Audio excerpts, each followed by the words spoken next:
Welcome back to Jesters of Middle-earth, where a group of comedians try to destroy the One Ring. After they got weird shirts from Kemmet the Forg, the troupe made their way to the Prancing Pony Inn. They learned that the hobbits were expected at the inn the following night, but in the meantime, they had a show to put on. The proprietor's introduction of wet change managed to turn the crowd against them before they'd even started, but they fumbled their way through some improv games and eventually won over their audience. Tyler went to bed early, but Guy was soon approached by a strange figure who mistook him for an elf he knew. And Adam suddenly noticed that Guy had pointed ears. Could this be a positive development? I doubt it.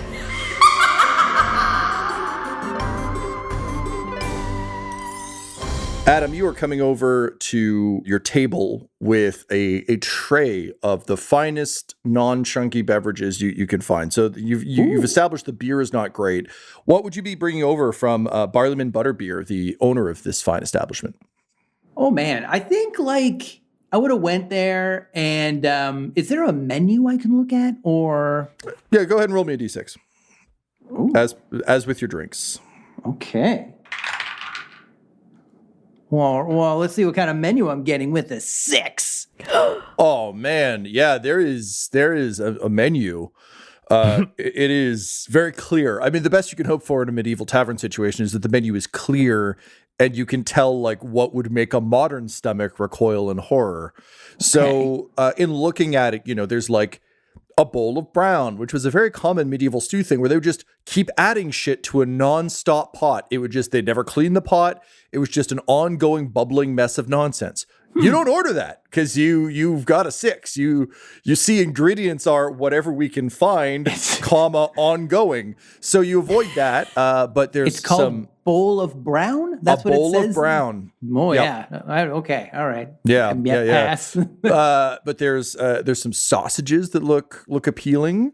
There's a very fresh sounding salad. You can tell that everything here is farm to table because of all the farms and all the tables. So, it looks promising.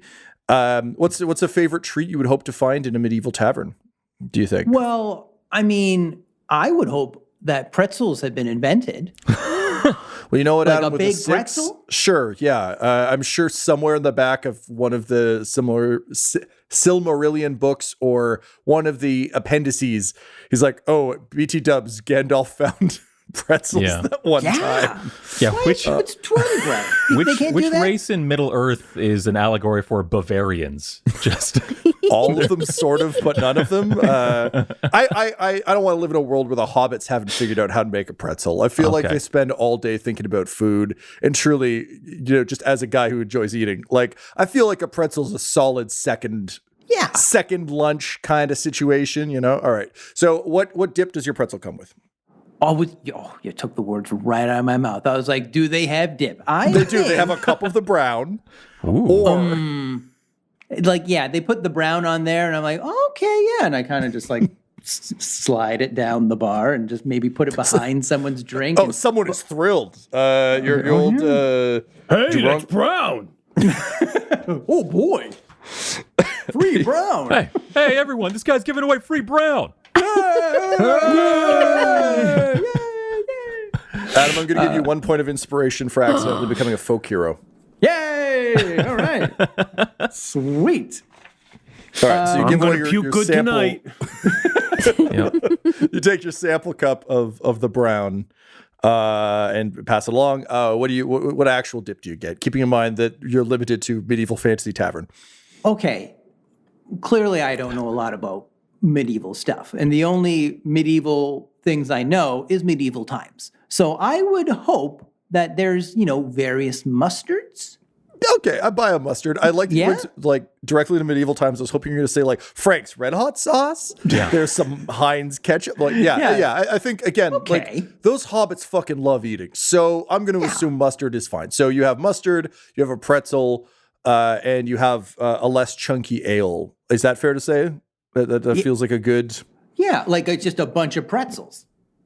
Oh, I was or thinking one pretzel. Big pretzel. Oh, okay. Like a big soft pretzel. Like a shareable pretzel. Yeah. I don't think the hobbits have mastered tiny pretzel. Although they got tiny hands, so maybe. Oh, no, I want the big pretzel. Okay, well, you can have it. Great. So you're walking back to the table. with a giant pretzel, a little cup of mustard, a non-chunky ale, and you immediately drop all of it as you notice that your dear friend Guy is sitting there still twirling his blades, looking kind of confusedly at a figure who's disappeared into the crowd.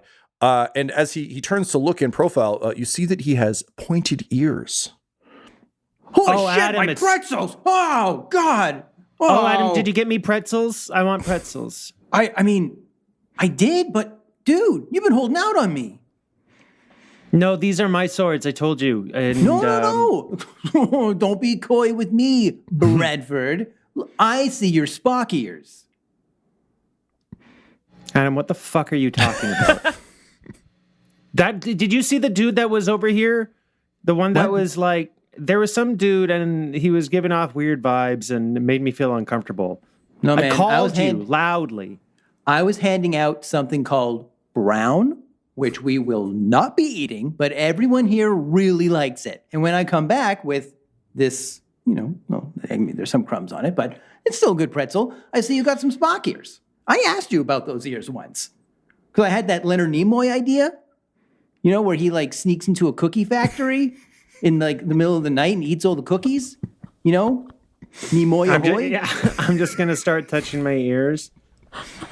What the? Yeah, it's that classic thing where like it feels fine, it feels fine, it feels fine. It's still, wait a minute, no, it's not supposed to still. There shouldn't still be ear there. And yeah, sure enough, as your fingers ride, they don't round the cusp of the ear as you would expect. They just keep going up to a point. Holy fuck! Okay, am I bald? Do I have all my teeth still? Is this because I've had dreams where like my teeth fall out, I'm losing all my hair. Guy, this is just like if you want to try a character, you need to tell me you're trying a character, okay? I'm not. I don't. What? No, I don't. I didn't bring any Spock ears. I never wear Spock ears. Well, then give me the ears. I want to try them on. Adam, these are give me the ears. It's my skin. I can't. I want to grab the ears. I'm going to pull his ears. Let go. Okay, Get him off. I need an opposed check. no. Adam, I need an insight check. And Guy, I need persuasion, or you can go with intimidation if you feel like you're getting to a point of using those swords on Adam. Oh, God. Yeah, give me 1 second. From pretzels to PvP in 7 minutes, It's how we roll, baby. Yeah. Well, whatever it is, it's a nat 1, so it doesn't really matter. I rolled an 11. Well, on 11. Okay, so Adam, you full on drag Guy up out of his seat and kind of onto the table a bit. And it's a bit of a commotion. People are kind of like looking around, I mean, the folk hero who gave out the sample cup of brown is suddenly causing a ruckus. And sure enough, out of the crowd, your biggest fan / friend, Snoopwise Ganji, comes stumbling over, and he's like, whoa, moist coins, stop fighting. You guys are so good in your show, and are you fighting over who gets the pretzel? Because I tell you, I've lost some friends over that. Why are you pulling on his ears, man? That's not cool. You don't do that to elven folk. They hate that. Well, okay. Well, he's not an elf. He just has prop ears and he's really in character. And I was just trying to remove them, but I don't know what you did, Guy, but they're on there pretty good.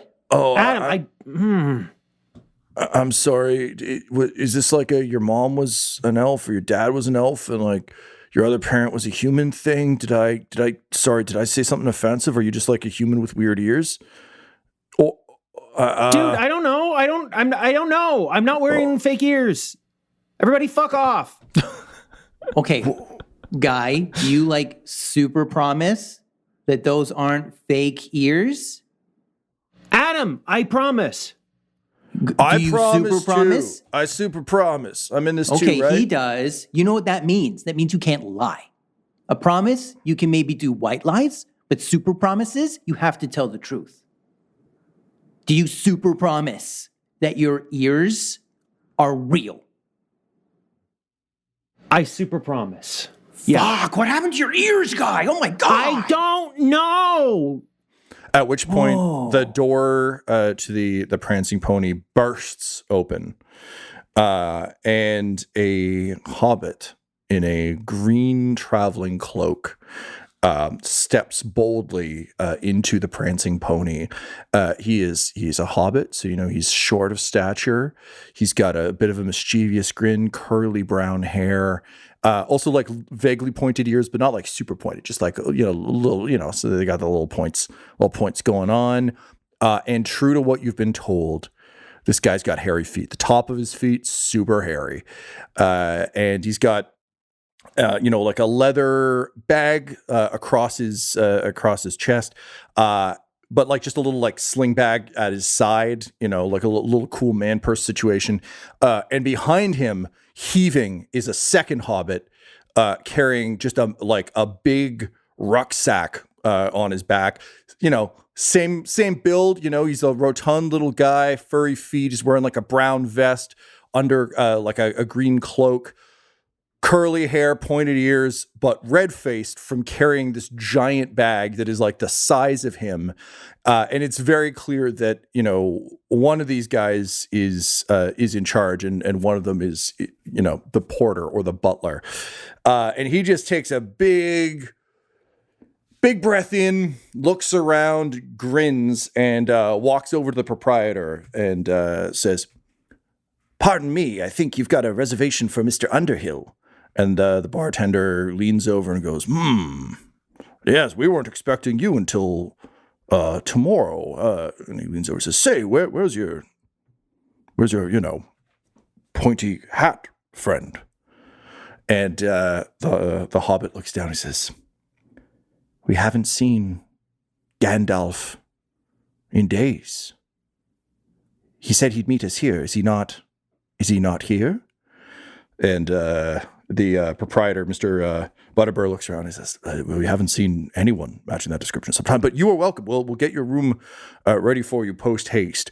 Actually, come to think of it, there was some people here looking for you." And he starts to look up and around. Of course, Adam and Guy, you're still deeply enraptured in the ear discussion, which is why neither of you see a cloaked figure who has been sitting in the shadows of a booth near the back. He wasn't there when you arrived, but he's there now, puffing a long pipe, sort of start to rise from the table as Mr. Underhill, quote, says, "Oh, okay, well, in that case, drinks on me, everybody," and starts just throwing coins in the air and dancing and laughing. And the man rising says, "Damn. That's them. We must act now." And he looks over to his hooded companion in the booth, says, "Junior Ranger." And with that, a ranger leaps over the table as Dell, you throw back your hood, stand, and realize that Adam and Guy are in a booth across the bar. Everybody, Dell's back! Hey! Oh my I God. knew you'd be back. But where the fuck was Dell?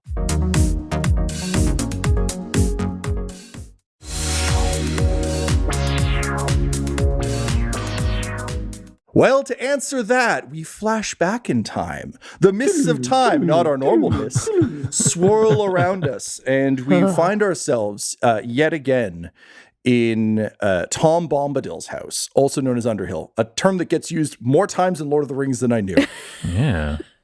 Dell, you've just been brought by Goldberry, the River Daughter, out of the main room where J.R.R. Tolkien / Tom Bombadil is about to unfold the saga of what's been going on and explain some things to you and your compatriots. But Goldberry pulls you to one side and she kind of points you to the kitchen table as she goes and reaches up into like a top shelf and pulls down a magnificent looking bottle of hooch and a couple of glasses. And she says, "Would you indulge me a bit and just have a seat there for a second? I got to talk some business with you, and I don't want the other chuckle fucks hearing about it." Oh, yeah, that happens to me a lot. Okay, lay it on me. "All right, here you go." And she pours a couple glasses. do you want some water in yours, or you just want it straight? I could put some milk or tea in it. I don't know. What do you ensemble people drink? Normally something else, but it's a straight kind of day. I don't say that very often, but let's do it. It is. It is. You understand the call of adventure, I see. That's good. That's going to help you. Because we got a situation going on here, you and me. So here you go. And she pours you some whiskey, pours herself some whiskey, clinks glasses, throws hers back immediately, pours more, and then says, yeah, so listen, I've got a feeling, you being, the river daughter and such, that every so often I can feel. What? River daughter, Goldberry. I'm the river daughter. Okay. And yeah, it's my official title. I've started drinking it because I'm terrible at doing shots. So I just slowly drink them and it burns the whole time. So I stopped for a minute to reply and then I'm coming back still on the first shot. Oh, it's a tumbler. So you're just sipping slowly out of a tumbler like a maniac, but I like it. I respect it. Yeah. So sorry, I should have been clear about that. But yes, so that's fine. You're sipping. You're just taking little like a squirrel. Yes. Just little sips. 100%. As Goldberry just kind of like slouches back, wide stance, sipping her drink, and give you like a bit of a distant look. It's almost like she's looking through you. And she says, yeah, so, when you're married to Tom Bombadil, people mostly focus on that. He's always singing songs and casting magic and stuff. And of course, you and I both know the secret thing he is too. And that's a pretty big deal. But if we talk about that out loud, it kind of ruins the fabric of this reality. So, we got to be a little cagey, and I got to just refer to him as Tom Bombadil, even though we know he's more than just Tom Bombadil. You understand? Oh, okay. I get it. So, yep. Yeah, good. Okay.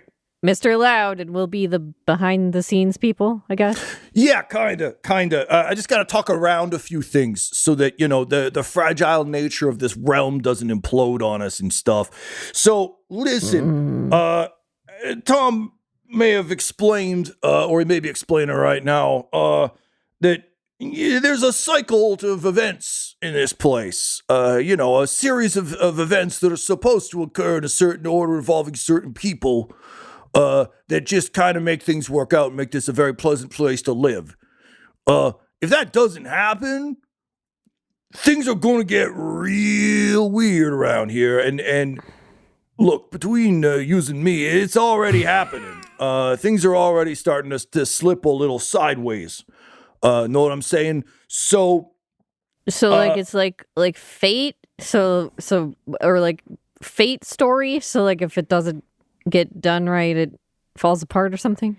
Yeah, a little bit. Okay. More that my all-knowing one true love decided that the main crux of this world would be a cycle of good people overthrowing great evil, which is really admirable. And, it's one of the things I love about him is that he believes so much that, no matter who you are, you can rise to a challenge and become a hero. That's great. The problem is, for that to work, there needs to be a great evil. So there's always a great evil. And if no one stops that great evil, it's going to fuck some shit up. And that's kind of where we're at right now. Which is, if the cycle doesn't happen, it's not a fate thing, but it's just like, if the good people don't do the thing, then the world evil breaks. Trees kill us. I mean, the evil tree thing, we can, kind of, yeah, but think like a tree that's much bigger, like a tower, like one of two tower-sized tree, just a big tree. And instead of branches, it's got a big flaming eyeball on it that's just always watching. It's always watching, You can't see in here because of all the architectural finagling I've done. I've done a lot of non-Euclidean shenanigans to stop this place from being spotted by, certain dark lords. But yeah, just rest assured, he's bad dude out there being bad. And normally, good people just stop the bad dude every time. But I don't think that's happening the way it's supposed to. I think that's why my husband Tom summoned you guys here. You're an ensemble, right? You're a best ensemble of heroes. So you're here to try and stop it. But he's losing it. He's losing it. I don't mind telling you that's a problem because it means he may have picked wrong and also things may be getting out of whack that he doesn't even notice anymore. I'm losing it too. I can't remember the names of the people who are supposed to be doing shit. I'm swearing more than I was ever allowed to swear before. Things are getting real strange. I noticed from the blood on you, did something explode in your past? Do you see something blow up that doesn't normally blow up? Like an animal or a person? I'm finishing the drink and setting it down shakily. And I'm like, donkey, more please.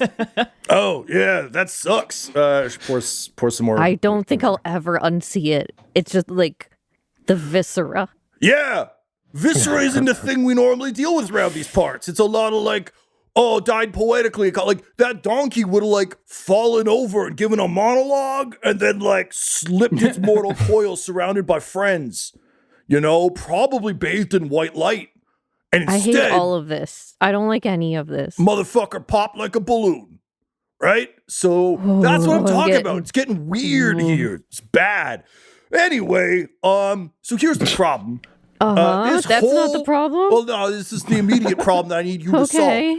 Do you feel just a certain pull, a call to adventure, something that is driving you forward a bit? And sure enough, Dell, as you start to like, as insane as her words are, you do honestly feel like you should just stand up and start walking. It's a very Forrest Gump, like I just got to get up and go. Like there's just a drive to leave and just start wandering. I'm like, I don't really feel that.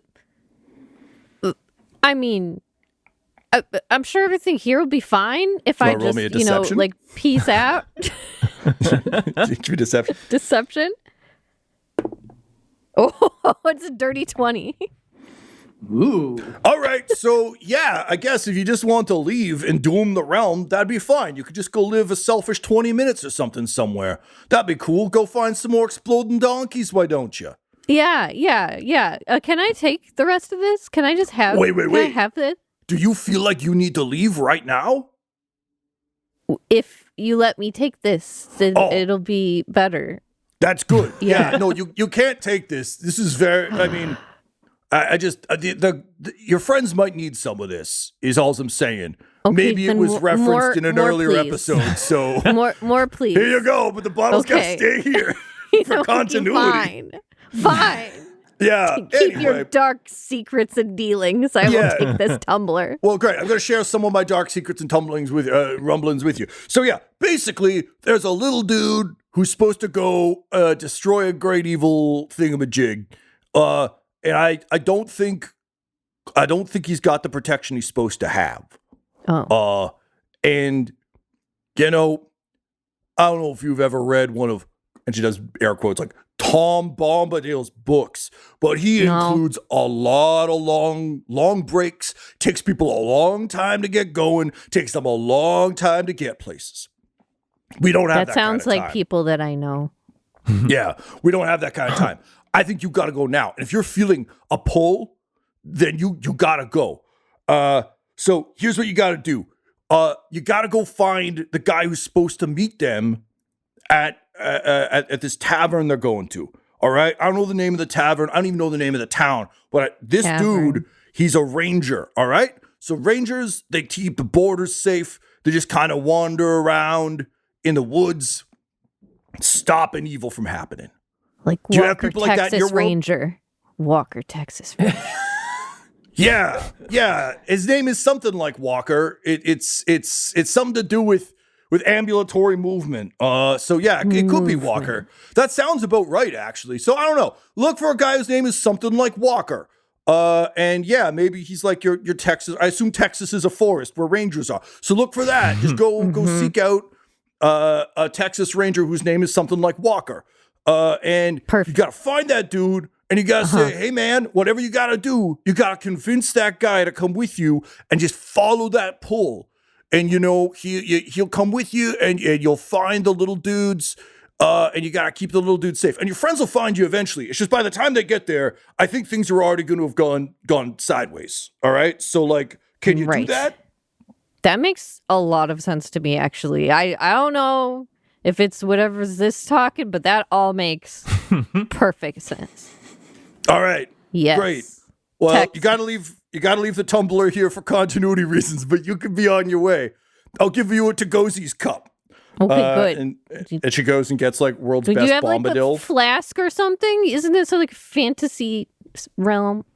Oh, so you want the good China? She pulls out a flask and pours some of the hooch in it, and corks it because it doesn't have like a screw cap or anything. Yes. Says, here you go, one for the road. Okay, good. This is my friend now. I will stay safe and we'll find Walker, Texas Ranger.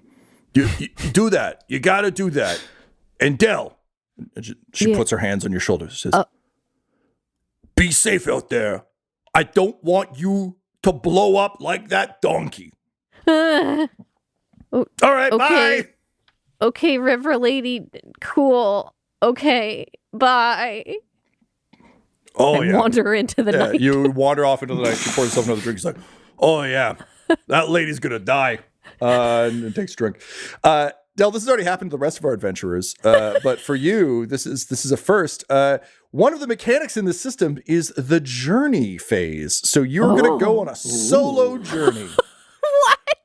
So what I need from you, please, I'm not alone. I've got my flask. Okay, I need you and your little bottle of liquid courage to go ahead and roll me a d12, please. This is going to be an abbreviated journey. Wow. Normally there's different rolls and stuff, but you're on your own. But you also have a calling. You have a proper Middle Earth calling drawing you forward. So you have some advantages on yours that the boys did not have. 5. Okay, so you have a 5, and then I add your bonus for your calling. Okay, so that adds an extra thing, which brings us to fine weather. Each morning brings a beautiful sunrise that raises spirits and fills all who see it with hope for the day ahead. When rain falls, it's cooling and soothing. The wind seems no more than a light breeze. Snow or frost is just beautiful, bright skies, majestic, breathtaking vistas. You could ignore the first exhaustion point that you accrue during this journey. So, Dell, you set out, and the weather is nice. This is your embarkation roll to see kind of what things are going to be like for you on the road. And maybe it's the hooch. Maybe. I think it's a combination. It's like it's the hooch, and then it's the being alone with no other sounds except nature. There's no boys. So I'm hearing like a techno remix of Enya, where it's like it's a little bit throbby because my head is hurting a little bit, but everything looks shiny and nice and it's very pretty. So I'm just sort of like I'm in Natural Wonders in 1990 something. I'm having a nice time now. It's my favorite. Who can say what you want to say? Yeah, it's perfect. Yes. Yeah, and not a DJ Khaled in sight because it was before his time. So you could do a techno remix and you just hear the song. What a treat. Yeah. So yes, you're listening to Techno Enya as you kind of wander out into the night. You head away from Old Man Tree and make your way the opposite direction that the boys go. I'm not get tricked again. I'm not getting tricked by that. The tree blows in the breeze. You make your way north, and again the weather is fine, and also it might be the light buzz talking, but there is something nice about like this fantastical realm feels slightly less fantastical when it's just kind of you on a forest walk. Yeah. Like when there's no, ring wraiths or other such problems. I've gone hiking a few times. I don't like hills and I don't like anything too sharp, but like, trees are nice. Time in Middle Earth. New Zealand is not flat, not on your side. Rocks and hills. No, I just went down this hill. I don't have to go up now. No. But at least the weather's nice. You got nice weather. All right, I'm gonna roll on the event chart here and see what happens. I roll a single d12. And I more get whiskey appears. More whiskey. Wow. I'm Just a whole Didn't know that was possible. distillery. All right, cool. So as Whiskey you're going, wraith. Have a sip. You're all right, Whiskey Wraith. Glenfiddich. So you're wandering sort of northward, and there are some little hills, but you're dodging the big hills for now. Yeah, take that hill. Yeah, it is very strange. It's like having an internal compass. You're just you feel, you go to turn left and then it's just like, no, that doesn't feel correct. I'm gonna go right. So you're kind of moving by intuition for a bit, as strange as that feels. I'm gonna be so lost. I mean, maybe. That's how I feel. I feel like I've driven towards the area and I'm just trusting my gut, but my mental brain is like, you are fucked. Turn around. It's trees. In front of you, there's trees. We are screwed. Only this trees. is it. I'm going to die out here. Yeah, I mean, probably. So you hear some voices on the wind from your event roll here. And they seem to be arguing about something. On the wind, you hear the word right tint, wrong tint, more green, more brown. And as you crest a small hill, you see two humans sitting at a pair of easels. There's the remnants of a picnic on the ground behind them. And it would seem that they are both attempting to paint the forest ahead, just having a hell of a time. It's a little bit like a paint night gone sideways with these two. They're clearly being overly critical of each other's work. They're not paying enough attention, just drawing their own little happy little trees. Yeah. And they are locked in some kind of argument, friendly or otherwise, argument or fray. So this, I rolled a 4. So this is an in need of help journey event.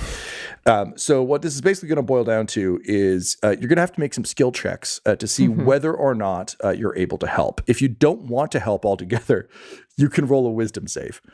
So it's up to you whether you choose to help or not. But I've been in almost a similar situation to this. Is like normal put together brain Dell would just be like, this is not my monkeys, this is not my thing, I will just go along, I will be on my way. But I have in my real life, when drunk, been like, you want to talk about art? I could draw things. I'll talk about drawing. So I think it's like, again, my upper brain is like, and you don't know these people, they're strangers. And then I just walk up behind them. I'm like, you're doing paintings. All right, Guy, you are Pepperdim Blanderthatch, and you fully believe that more green is the solution to painting better trees. Adam, you are Charles Chuck Potroast, and you think the green is getting in the way of the beautiful trunks that are far more appealing to you. Both of you are convinced you're correct, and Dell stumbles up to you and throws an arm around both of you. What do you guys look like? I have a big toothy grin. Like I'm full of teeth. Oh. Like this guy. Oh no. Oh my God. Yeah. This guy's like all overbite. And very pointed features. And big black eyes. Like just Jesus. Yeah. And I'm what is this? And I'm dressed. I have a little. He's and got his top hat. No, I have a beret, and He's an icon. and jaunty clothes like striped blue and black shirt. You're definitely one of those characters who gets played by a celebrity in one of the movies, where it's just like, oh, holy shit, Stephen Fry. All right, bye. Like, There you go. yeah, but if he was also the Babadook, amazing. Adam, what do you look like? He's love Babadook. Wait, what was my name? Chuck Potluck? What was it again? Yeah, your name is Charles Potroast, but you go by Chuck. Pot Roast. Right. And Guy, Okay. you are Pepperdim Blanderthatch. Pepperdim. Pepperdim. So Chuck Pot Roast, he sold all of his clothes for art supplies. So he's just wearing like a barrel with suspenders on it, and he has like you know those shoes that are like really like kind of round on the end, like Christmas elf shoes. Yeah, Yep. He has those kind of shoes.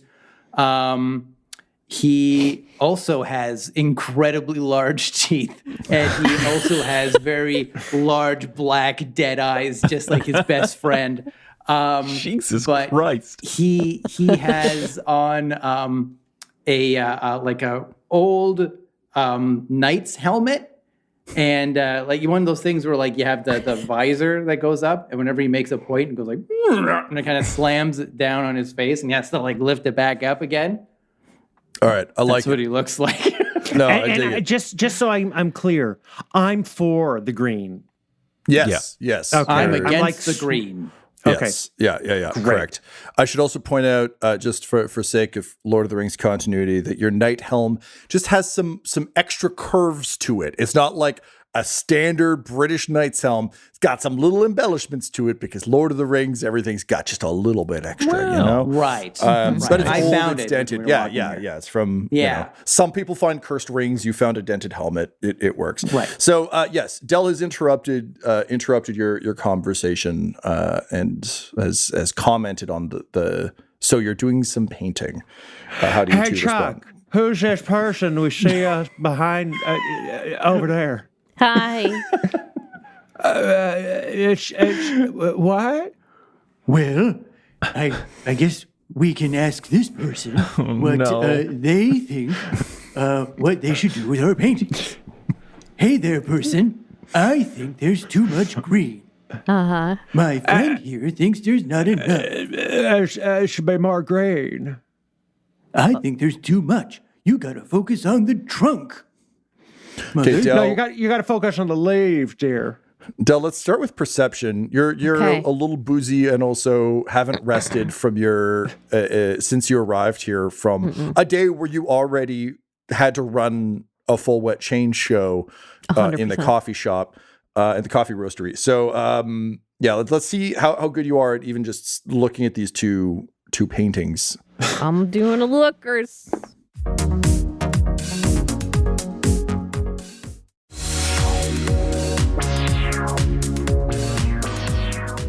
Oh, I got a 12. 12. Okay, scrape by, but I'll give it to you. All right, so yeah, you get a sense of what these guys are going for. You're a little unsettled by the eyes of the painters, but beauty being in the eye of the beholder and all.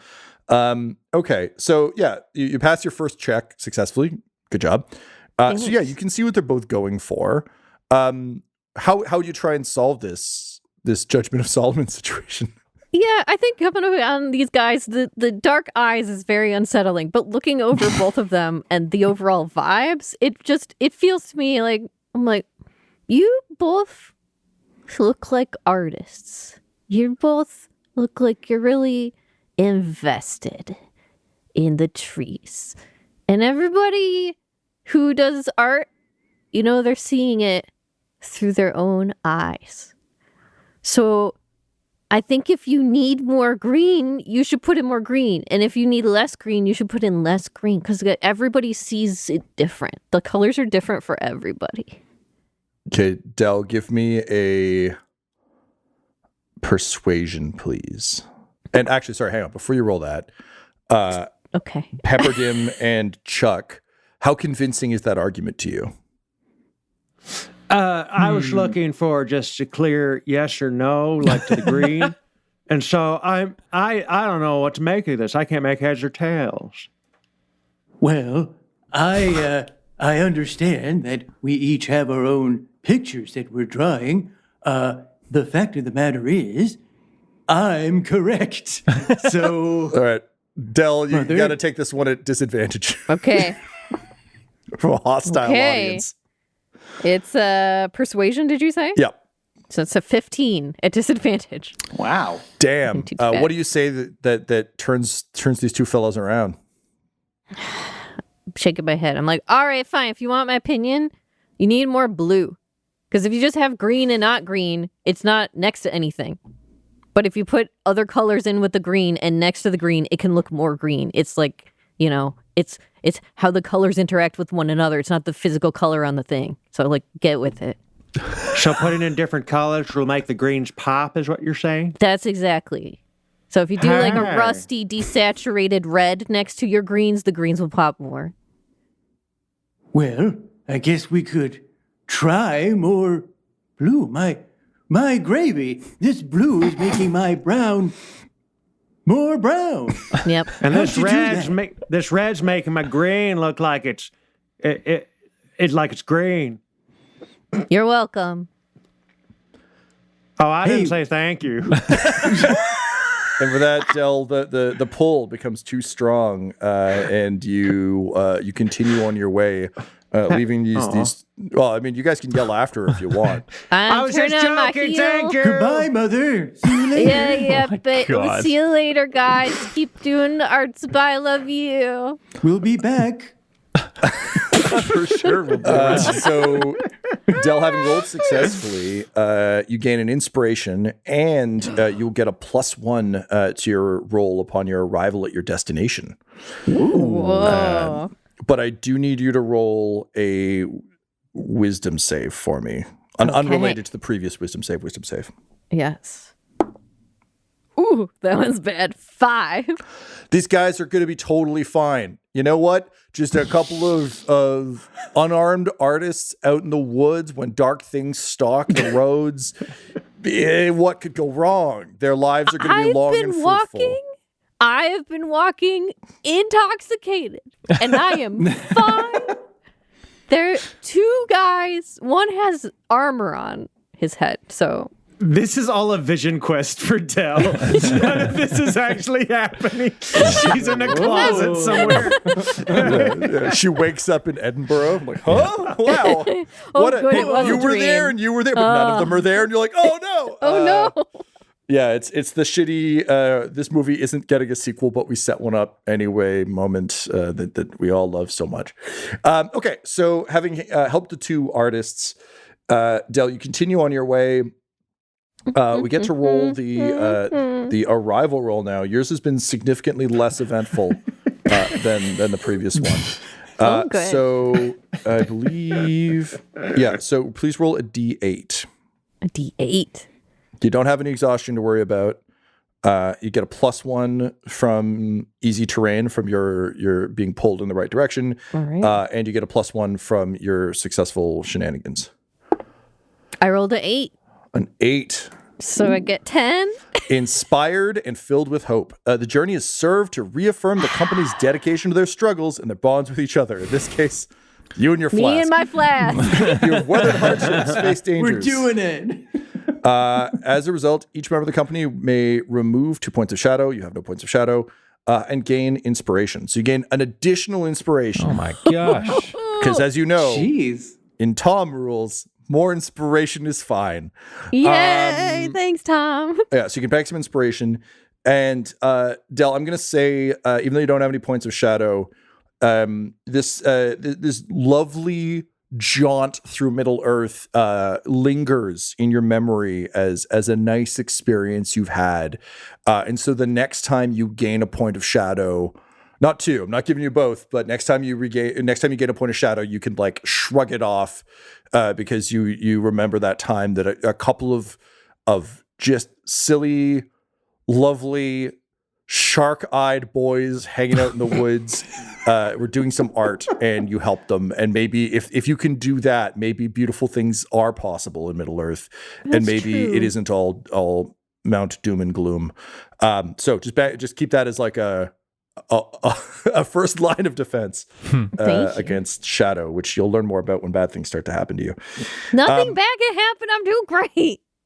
At which point you hear a small voice scream. So go, no! Ha! And then immediately get muffled. So what do? You hear it just kind of through the trees a little ways. I do a stop and I do a turn and I'm trying to like use my unsteady legs and I'm like, where did it come from? Go ahead and roll me perception. Bambi on the ice, just unsteady legs 16. looking around. Damn, you know exactly where it came from. It is coming from where you are being pulled to. I was going there anyway and I'm just walking along. Oh my God. All right, so Dell, you stumble into the trees. Yeah. Just gremlin mode now. Unstoppable. You've entered cheat codes. They Game call Genie. her the Badger. Let me at him. Give me that honey. All right, so you go crashing through the trees, full of confidence and whiskey, and stumble out into a clearing where a man in a greenish cloak is holding a halfling to the ground with a hand over his mouth, sword up. The halfling looks terrified. He's got a little his hair is blonde. It's kind of buzzed close to his head. His eyes are wide. He's wearing a sharp looking red shirt and leather paints that look a bit like jeans. They're not, but they've kind of got that blue cross thatch situation that jeans have. There's a broken lute next to him on the ground, and this man is standing over him with sword drawn. Just looking down at him, he says, "Quiet, you fool. Do you want the dark things that are in these woods to descend upon us and kill us both? Now tell me, do you carry the ring?" Dell, what do you say? No, don't! As I pull out a metal ring from my close-up magic kit, and I throw it to intercept. Don't do a kill! Jesters of Middle-earth features the voices of players Tyler Hewitt, Dell Borovic, Guy Bradford, and Adam McNamara, alongside lore master Tom McGee. This episode was edited and mixed by Laura Hamstra, and Jesters of Middle-earth's artwork was created by Dell Borovic at dellborovic.com. That's DELBOROVIC.com. Our theme song is Midnight Creeping by Jonathan Shaw at jshaw.co.uk. And our ad breaks use the tracks No Control and Chiefs by Jazzar, JAHZZAR, whose music is available at freemusicarchive.org. For all things Dum-Dums and Dice, including merchandise and how to join our Patreon, you can visit dumdumdice.com or find us on social media at dumdumdice. That's DUMBDICE. Now get out of here before the mist gets you too.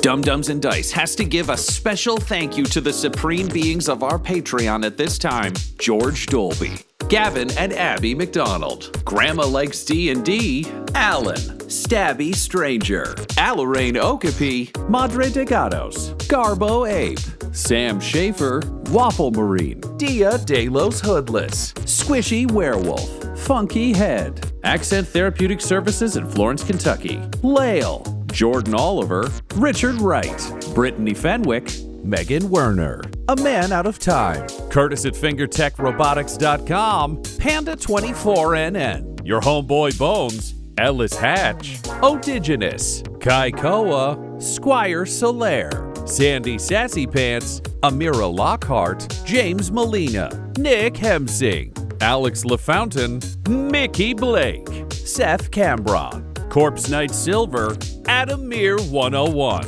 The Dankler, Anti-Core 7, Lady Destiny Stormbringer, Randall Eberly, the Yes Bud of improvisational comedy, Lord Taser, Funky Stevie, J. Robert the Mad Fox, Dagger Rain, Derek Wintenberg, Optimus Omega, Laura, and Jill and Noel LaPlante. If you want your name to be added to this list, you can join our Patreon too at patreon.com/dumdumdice. Thanks to them, and a little bit of thanks to you.